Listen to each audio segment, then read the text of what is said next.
어느 마을에 오래된 우물이 하나 있었습니다. 그 우물은 오랜 세월 동안 마을 사람들에게 생명의 샘물이었습니다. 그러던 어느 날 우물 곁에 사는 사람이 이 우물은 내 집 마당에 있으니 이제부터 내 마음대로 하겠다고 말했습니다. 그는 마을 사람들이 물을 길어갈 수 없도록 울타리를 치더니 길을 막아버렸습니다. 그런데 얼마 지나지 않아 우물은 썩기 시작했고 아무도 마실 수 없는 물이 되고 말았습니다. 흐르지 않는 물은 생명력을 상실한다는 단순한 진리가 그 우물에서 드러났습니다. 하나님으로부터 받은 용서와 사랑도 우물처럼 누군가에게 흐르지 않으면 생명력을 잃고 맙니다.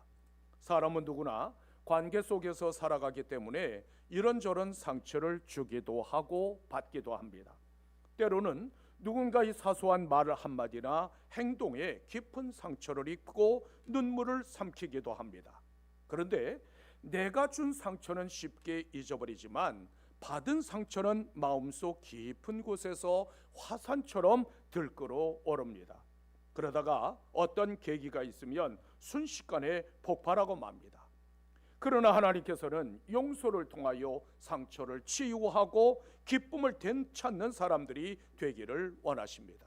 어느 날 베드로가 주님께 물었습니다. 주님, 형제가 내게 죄를 범하면 몇 번이나 용서하면 될까요? 7번까지 하면 될까요? 그러자 예수님께서는 당시의 관념을 뛰어넘는 말씀을 하셨습니다. 내게 이르노니 7번뿐 아니라 7번을 70번까지라도 할지니라. 그리스도의 제자가 되려면 용서와 사랑의 향기를 지녀야 하지만 말처럼 그렇게 쉬운 일이 아닙니다. 더구나 그 상대가 원수라면 더더욱 어려운 일입니다. 하지만 용서는 하나님의 마음을 품게 하고 갈등과 대립을 치유하는 놀라운 힘이 있습니다. 성도들에게 권리가 있다면 그것은 용서하고 사랑하고 불쌍히 여기는 권리밖에 없습니다. 왜냐하면 용서는 사랑의 시작이기 때문입니다. 7번을 70번까지 용서하라는 말씀의 의미는 무엇일까요? 용서의 상한선은 490번까지면 족하다는 말씀일까요? 아니면 그냥 횟수 죄한 자체를 잊어버리고 살라는 말씀일까요? 주님께서는 천국의 용서 원리에 관하여 말씀하고 있습니다. 당시 랍비들은 잘못한 자에게 대하여 3번까지 용서하는 것을 대단한 관용으로 평가했습니다. 베드로는 랍비들의 가르침을 뛰어넘는 7번까지의 용서를 제시했지만 주님께서는 칭찬하지 않으셨습니다. 왜냐하면 3번이나 7번처럼 횟수에 제한을 두는 것은 모두 불완전한 용서이기 때문입니다. 따라서 주님께서는 제한 없는 용서가 천국의 용서요 하나님의 용서다. 형제가 반복적으로 죄를 범하더라도 마치 처음 용서하는 것처럼 온전히 용서하는 법을 배우라고 말씀하고 있습니다. 용서의 기본적인 의미는 보내버리다, 가게 한다는 뜻입니다. 따라서 내가 누군가를 용서한다는 것은 그와 관련된 모든 것들을 기억 저편으로 보내버린다는 뜻입니다. 하나님께서도 우리를 그처럼 용서하셨습니다. 이사야 55장 7절에서는 이렇게 말씀하고 있습니다. 악인은 그의 길을, 불의한 자는 그의 생각을 버리고 여호와께로 돌아오라. 그리하면 그가 긍휼히 여기시리라. 우리 하나님께로 돌아오라. 그가 너그럽게 용서하시리라. 악인이 그의 길을 버린다는 것은 악한 생활 모습과 생활 방식에서 떠난다는 것을 의미합니다. 불의한 자가 그의 생각을 버린다는 것은 마음의 완악함을 버리고 선한 길, 의의 길을 추구한다는 뜻입니다. 하나님께서는 비록 악인이라 할지라도 옛사람의 모습을 벗어버리고 돌아오면 너그럽게 용서하시는 분이십니다. 이처럼 회개란 단순히 입술로만 죄를 고백하는 것이 아니라 삶의 방식 자체를 온전히 바꾸는 것을 의미합니다. 진실한 회개는 하나님의 저주와 하나님의 진노마저도 넘치는 축복으로 바꾸는 힘이 될 뿐만 아니라 우리로 하여금 용서의 자리로 나아가게 합니다. 우리가 그리스도인으로서 이 세상에 살아가면서 가장 어려운 문제가 있다면 아마도 그것은 용서가 아닐까 생각합니다. 왜냐하면 용서는 예수님께서 십자가에 못 박혀 온 몸의 물과 피를 다 쏟으셔야 할 만큼 어려운 것이었습니다. 주님께서는 십자가에 달리셔서 하나님 아버지께 간구하셨습니다. 아버지여, 저들을 사하여 주옵소서. 자기들이 하는 것을 알지 못함이리이다. 이 말씀은 용서의 선언이요 완성입니다. 예수님께서는 십자가의 온갖 모진 고통 속에서도 자기를 위하여 기도하지 않으셨습니다. 못질하고 찌르고 때리고 침뱉고 조롱하는 사람들을 위하여 용서를 간구하셨습니다. 사람들은 자신에 대해서는 늘 관대하지만 다른 사람에 대해서는 그렇지 못한 경우가 더 많습니다. 그러나 성도는 그리스도의 온전한 용서를 배워야 합니다. 왜 우리는 그리스도의 완전한 용서를 배워야 할까요? 우리는 아무런 조건 없이 한없는 용서와 사랑을 받았고 동시에 용서하라는 명령을 받았기 때문입니다. 에베소서 4장 32절에서는 이렇게 말씀하고 있습니다. 서로 용서하기를 하나님이 그리스도 안에서 너희를 용서하심과 같이 하라. 누군가를 용서해야 하는 이유는 하나님께서 나에게도 용서와 은혜를 베풀어 주셨기 때문입니다. 우리의 용서는 네가 한 번 나를 용서하면 나도 너를 한 번 용서할 수 있다는 조건적인 경우가 대부분입니다. 그러나 하나님께서는 내가 아무런 조건 없이 너를 용서한 것처럼 너도 그렇게 하라고 요구하고 있습니다. 그런데 나에게 상처를 준 사람, 나에게 손해를 끼친 원수 같은 사람을 무슨 수로 용서할 수 있겠습니까? 따라서 도저히 용서할 수 없거든. 내가 하나님으로부터 받은 용서를 생각하라고 말씀하고 있습니다. 하나님께서는 아무런 조건 없이 우리의 모든 죄를 용서해 주셨습니다. 그런데 우리를 거저 용서하신 것이 아니라 독생자라는 어마어마한 값을 지불하셨습니다. 로마서 5장 8절에서는 이렇게 말씀하고 있습니다. 우리가 아직 죄인 되었을 때에 그리스도께서 우리를 위하여 죽으심으로 하나님께서 우리에 대한 자기의 사랑을 확증하셨느니라. 하나님께서는 우리가 아직 하나님과 원수가 되어 하나님을 대적할 때 아들을 보내어 대신 죽게 하심으로 속량하셨다는 말씀입니다. 하나님의 용서와 사랑은 우리가 사랑한 것에 대한 응답이 아니라 일방적인 은혜였습니다. 따라서 예수 그리스도의 십자가를 통해서 주신 하나님의 용서와 사랑을 기억해야만 그리스도의 용서를 배울 수 있습니다. 본문을 보면 1만 달란트라는 어마어마한 빚을 진 종이 있었는데 그 주인이 아무런 조건 없이 모두 탕감해 주었습니다. 마찬가지로 하나님께서는 내가 도저히 갚을 수 없는 죄의 빚을 아들의 목숨과 바꾸어서 탕감해 주셨습니다. 따라서 우리도 역시 이웃을 용서하고 사랑하는 것이 마땅합니다. 우리가 누군가를 용서하기 시작할 때 하나님의 용서와 하나님의 사랑을 깨닫게 됩니다. 누군가를 용서할 수 없다면 그 사람은 하나님의 용서를 안다고 말할 수 없습니다. 그러므로 하나님의 용서와 사랑을 받은 자로서 누군가를 용서할 수 있는 여러분들이 되시기를 주님의 이름으로 축원합니다. 어떻게 하면 용서와 사랑을 시작할 수 있을까요? 먼저 우리는 불쌍히 여기는 마음을 품어야만 합니다. 본문 26절로부터 27절에서는 이렇게 말씀하고 있습니다. 그 종이 엎드려 절하며 이르되 내게 참으소서 다 갚으리다 하거늘 그 종의 주인이 불쌍히 여기어 놓아 보내며 그 빚을 탕감하여 주리라. 1만 달란트 빚진 종의 딱한 처지를 본 주인은 불쌍히 여긴 나머지 모든 빚을 조건 없이 탕감해 주었습니다. 그렇다면 우리가 하나님 앞에 지은 죄의 값을 계산한다면 도대체 그 액수는 얼마나 될까요? 그 값은 도저히 갚을 수 없는 1만 달란트나 되지만 모두 탕감을 받고 하나님의 자녀 천국 백성이 되었습니다. 당시 1만 달란트는 개인이 갚을 수 없는 천문학적인 액수였습니다.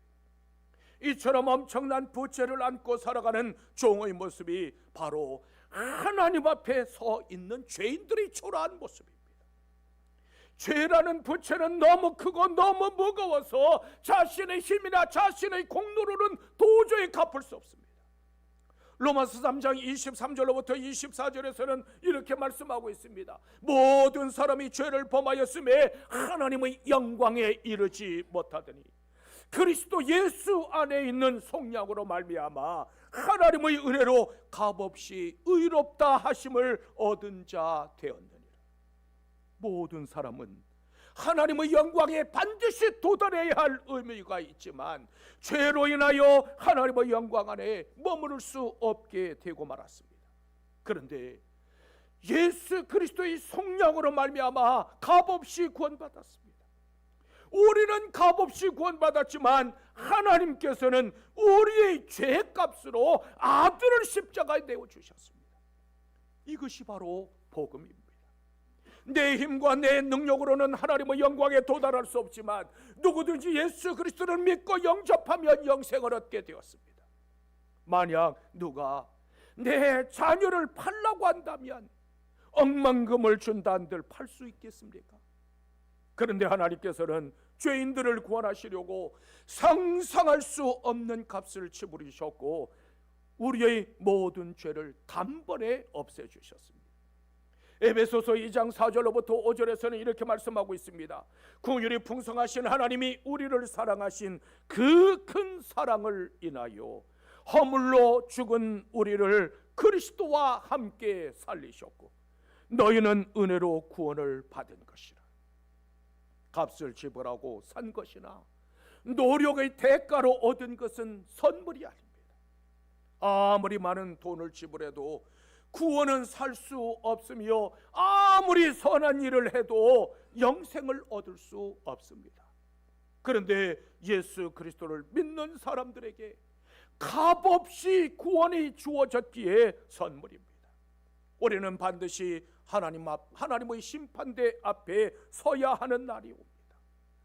그날 하나님 앞에 섰을 때 어마어마한 흔적이나 공로는 없어도 괜찮지만 예수 그리스도의 십자가의 보혈로 구원받았다, 용서받았다는 증거는 가지고 있어야 합니다. 내가 1만 달란트 빚을 지고 있었는데 그 모든 빚을 다 갚으라는 명령을 받았다고 상상해 보십시오. 빚을 갚지 못하면 자신은 물론이거니와 아내와 자식들까지 모두 칼종으로 팔려갈 수밖에 없는 절망적 상황입니다. 그러자 이 종은 주인 앞에 엎드려 조금만 말미를 주소서, 조금만 말미를 주시면 갚겠다고 애걸복걸했습니다. 하지만 이 1만 달란트의 빚은 애걸복걸한다고 갚을 수 있는 금액이 아니었습니다. 이것이 모든 인생의 실존적인 모습입니다. 그런데 종의 모습을 본 주인은 그를 불쌍히 여겨 채무 증서를 가져오라고 하더니 모두 불살라버렸습니다. 이것이 바로 용서의 은혜입니다. 더 이상 집이나 논밭이나 재산을 팔지 않아도 되고 아내와 자식들과 헤어지지도 않게 되었습니다. 이제는 집에 돌아가서 마음껏 행복하고 즐겁게 살 수 있게 되었습니다. 이것이 바로 천국의 기쁨입니다. 이 천국의 기쁨을 누릴 수 있는 여러분들이 되시기를 주님의 이름으로 축원합니다. 또한 우리는 내가 받은 용서를 결코 잊지 말아야 말합니다. 본문 29절로부터 30절에서는 이렇게 말씀하고 있습니다. 그 동료가 엎드려 간구하여 이르되 나에게 참아주소서 갚으리이다 하되 허락하지 아니하고 이에 가서 그가 빚을 갚도록 오게 가두니라. 주인으로부터 모든 부채를 탕감하고 춤을 추며 나오다가 자기에게 돈을 빌린 동료를 만나게 되었습니다. 그 사람의 멱살을 움켜쥐고 당장 빚을 갚으라고 윽박지르자 조금만 말미를 달라고 엎드려 간청했지만 감옥에 가두어 버렸습니다. 주님께서는 바로 이 말씀을 통해서 너희는 과연 이 종과 얼마나 다른 사람인가를 묻고 있습니다. 주님의 말씀은 단순히 비유로 하신 것이 아니라 이것이 바로 너희의 모습이라고 말씀하고 있습니다. 내가 1만 달란트의 빚을 탕감받았다면 동료의 100데나리온은 마땅히 탕감해 주어야 하지 않을까요? 그런데 100데나리온을 탕감해 주지 못하면서 어떻게 1만 달란트 탕감받은 사람과 나는 다르다고 말할 수 있겠습니까? 우리는 스스로의 힘과 노력으로는 도저히 갚을 수 없는 1만 달란트의 빚을 모두 면제받은 사람들입니다. 따라서 하나님께서 나에게 베풀어 주신 그 한없는 은혜를 기억하며 나도 누군가를 용서할 수 있어야 합니다. 그런데 내가 구원받았다는 사실을 잊어버리고 살아갈 때가 너무 많습니다. 누군가로부터 받은 100데나리온의 상처, 100데나리온의 손해, 100데나리온의 미움과 분노를 좀처럼 용서하려고 하지 않습니다. 내가 받은 상처나 손해만 기억하고 사는 것이 사람의 본성입니다. 용서하면 인격과 자존심이 무너져 내릴 것 같고 용서하면 바보 멍청이가 되는 것 같습니다. 하지만 우리가 만일 형제를 용서하지 못한다면 하나님의 은혜를 은혜로 여기지 않는 배은망덕한 사람이 되고 맙니다. 마태복음 6장 14절로부터 15절에서는 이렇게 말씀하고 있습니다. 너희가 사람의 잘못을 용서하면 너희 하늘 아버지께서도 너희 잘못을 용서하시려니와 너희가 사람의 잘못을 용서하지 아니하면 너희 아버지께서도 너희 잘못을 용서하지 아니하시리라. 우리는 너나 없이 모두 죄인이기 때문에 나를 불쌍히 여겨주소서 나의 죄를 용서해달라고 기도할 수밖에 없습니다. 아울러 용서받은 죄인이 해야 할 일이 있다면 그것은 바로 누군가의 잘못을 용서하는 일입니다. 나에게 극심한 피해를 준 원수를 용서한다는 것은 어쩌면 불가능한 일일 수도 있습니다. 그러나 잠언 25장 21절에서는 이렇게 말씀하고 있습니다. 네 원수가 배고파 하거든 음식을 먹이고 목말라 하거든 물을 마시게 하라.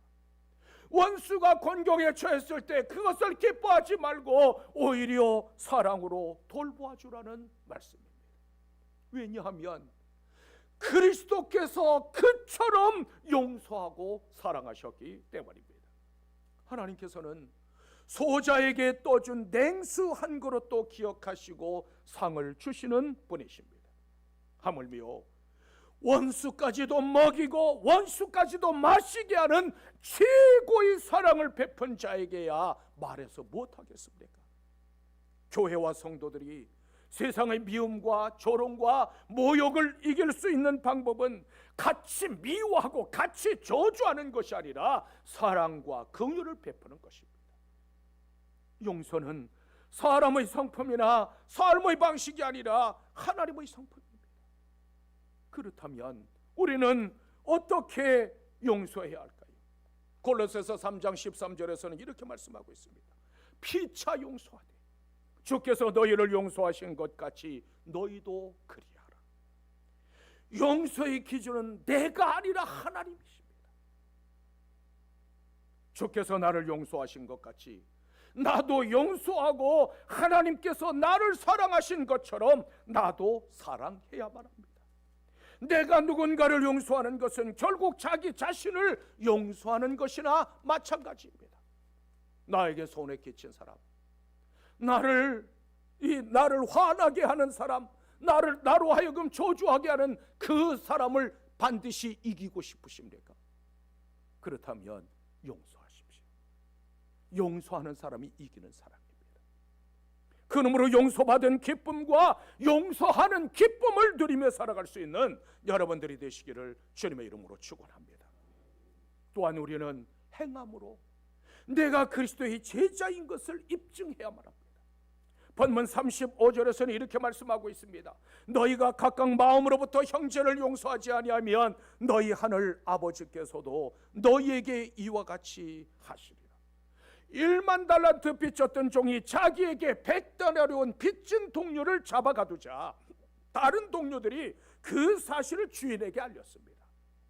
그 이야기를 듣자마자 주인은 1만 달란트 탕감해 준 그 사람을 다시 불러들였습니다. 그를 향해서 악한 종아, 네가 빌기에 내가 네 빚을 전부 탕감해 주지 않았느냐? 어찌하여 네 동료를 불쌍히 여기지 않았느냐? 다른 사람이 빚을 탕감해 줄 수 없다면 너도 갚아라. 네가 은혜를 잊어버리고 네가 감사하는 것을 잊었다면 너도 갚아라. 그 빚을 다 갚도록 오게 가둬라. 1만 달란트 탕감받은 종은 설마 자신의 행위를 주인이 모를 것이라고 생각했을 것입니다. 그러나 만왕의 왕이신 하나님은 우리의 모든 행위를 아십니다. 심지어 내 입술의 말이나 행위나 마음의 숨은 생각이나 계획까지도 이미 알고 계시는 하나님이십니다. 예레미야 17장 10절에서는 이렇게 말씀하고 있습니다. 나 여호와는 심장을 살피며 폐부를 시험하고 각각 그의 행위와 그의 행실대로 보응하느니라. 공의로우신 하나님께서는 선을 행한 사람들에게는 선으로 갚으시고 악을 행한 사람에게는 악으로 갚아주신다는 말씀입니다. 말로 용서하는 것은 누구나 다 할 수 있지만 마음으로 용서하는 것은 쉽지 않습니다. 우리를 향한 하나님의 용서는 독생자를 화목제물로 내어주심으로 입증되었습니다. 마찬가지로 우리는 마음을 열어 용서를 통해서 내가 그리스도의 제자인 것을 입증해야만 합니다. 1만 달란트 탕감받은 종이 나와는 무관한 사람이라고 말하지 마십시오. 그 사람은 내가 아니야, 나는 그와 상관없어 말하지 마십시오. 오히려 이 사람이 나의 모습은 아닌가를 우리는 돌아보아야만 합니다. 우리는 주님의 은혜가 아니었다면 이미 죽어 멸망에 이르렀을 사람들입니다. 그런데 하나님의 은혜로 용서받았고 하나님의 자녀가 되었습니다. 따라서 용서할 때 진정한 하나님의 은혜와 사랑을 깨닫게 됩니다. 용서는 그래 내가 이제 기도해보고 난 후에 용서해야지, 기도해보고 난 후가 아니라 바로 지금입니다. 누군가를 미워하고 원망하면 하나님의 은혜는 순식간에 사라지고 하나님과 나 사이에 높은 담이 가로막아 버립니다. 하나님을 사랑하는 사람은 반드시 사람을 사랑함으로 사랑을 완성해야만 합니다. 마찬가지로 내가 받은 용서의 기쁨으로 누군가를 용서함으로 용서를 완성해야 합니다. 하나님께서는 이제 너희는 용서를 구하는 자리에만 머물러 있지 말고 이제는 용서하는 자리로 나아가라고 말씀합니다. 선한 사마리아 사람이 강도 만난 자를 돌보았던 것처럼 우리도 사랑과 용서를 실천하는 자리로 나아가야 합니다. 도저히 용서가 안 되거든 용서받을 수 없는 나를 위하여 십자가에서 온 몸의 물과 피를 쏟으신 그 주님의 십자가를 생각하십시오. 이제는 용서를 구하는 자리에서 용서를 실천하는 자리로 나아갈 수 있는 여러분들이 되시기를 주님의 이름으로 축원합니다. 우리에게 가장 큰 기쁨이 있다면 그것은 용서받은 기쁨과 용서하는 기쁨입니다. 하지만 용서받은 기쁨은 있지만 용서하는 기쁨을 누리지 못할 때가 너무 많습니다. 용서와 사랑은 시간이 지날수록 그 깊이가 점점 깊어져 가야만 합니다. 순간의 감정으로 반짝였다가 사라지는 것이 아니라 그리스도의 제자답게 그 나의 성품이 되고 나의 체질이 되어야만 합니다. 세상 사람들은 다투고 질투하고 미워하다가도 같이 포장마차에 들어가서 도깨비국 한 잔씩만 마시고 나오면, 나올 때 보면 어깨동무를 하고 여복의 친구를 부르면서 나옵니다. 여러분, 그렇지 않습니까? 그런데 성도들은, 그리스도인이라고 하는 사람들은 한 번 다투고 한 번 미워하고 한 번 싫어하면 마치 마귀나 원수처럼 대합니다. 이게 있을 수 있는 일일까요? 세상 사람도 못한데 내가 그리스도의 제자라고 말할 수 있을까요? 그러면서 나는 잘못이 없다고요. 내가 왜 잘못이 없습니까? 나는 이미 하나님 앞에 죄인 아닙니까? 이 세상에 죄인 아닌 사람이 누가 있습니까? 그것도 죽을 수밖에 없는 죄입니다. 그런데 그 죄를 탕감받았으면 이제 나한테 나를 미워하고 나를 싫어하고 나에게 손을 끼친 사람이라 할지라도 용서해야 되지 않겠습니까? 세상 사람들은 잘해요. 세상 사람들은 그저 포장마차에만 들어갔다 나오면 나올 때는 여복의 친구 우리 기뻐 한번 해보자라 뭔 노래를 부르면서 나오잖아요. 근데 예수 믿는 사람들은 그리스도의 제자라고 하는데 전부 낚시 같아요. 낚시는 어떻습니까? 낚시의 물고기가 꿰면 어떻게 되죠? 낚시는 물고기를 한번 꿰면 놓아주지를 않아요. 여러분, 오늘은 좀 놓아주면 안 될까요? 내 낚시줄 끊어버리면 안 될까요? 그러면 하나님께서도 우리를 사랑하시지 않겠습니까?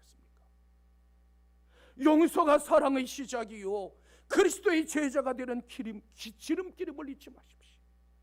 만약 주님의 용서가 없다면 사울이 이방인의 사도가 될 수 있었을까요? 만약 용서가 없었다면 주님을 3번씩이나 모른다고 부인했던 베드로가 위대한 사도가 될 수 있었을까요? 만약 하나님의 용서가 없었다면 우리가 그분의 자녀가 될 수 있었을까요? 그리스도의 십자가에서 사랑과 용서를 제거하고 나면 나무 토막만 남을 뿐입니다. 2026년 우리 교단 전체의 표현은 용서, 사랑의 시작입니다. 이 주제를 보면서 오죽하면 용서를 이 시대의 주제로 삼았을까? 교회 안에 오죽 용서가 없으면 용서가 사랑의 시작이라고 표현을 삼았을까? 그리스도인인 우리가 얼마나 그리스도의 제자답지 못하면 용서가 사랑의 시작이라고 표현을 삼았을까? 여러분, 나를 치유하는 것도 용서에 있고 세상을 치유하는 것도 용서에 있습니다. 사람을 파괴하는 가장 무서운 적은 미움과 분노의 감정이라는 사실을 잊지 마십시오. 그 미움과 분노를 덮을 수 있는 유일한 도구는 사랑과 용서입니다. 내 안에서 누군가를 미워하기 시작하고 시기와 질투와 미움이 자리 잡으면 그때부터는 지옥을 사는 것입니다. 반면에 사랑과 용서가 자리 잡으면 내가 머무는 곳이 하나님의 나라 천국이 됩니다. 그러므로 용서 받은 기쁨과 용서하는 기쁨을 함께 누리며 살아갈 수 있는 여러분들이 되시기를 주님의 이름으로 축원합니다.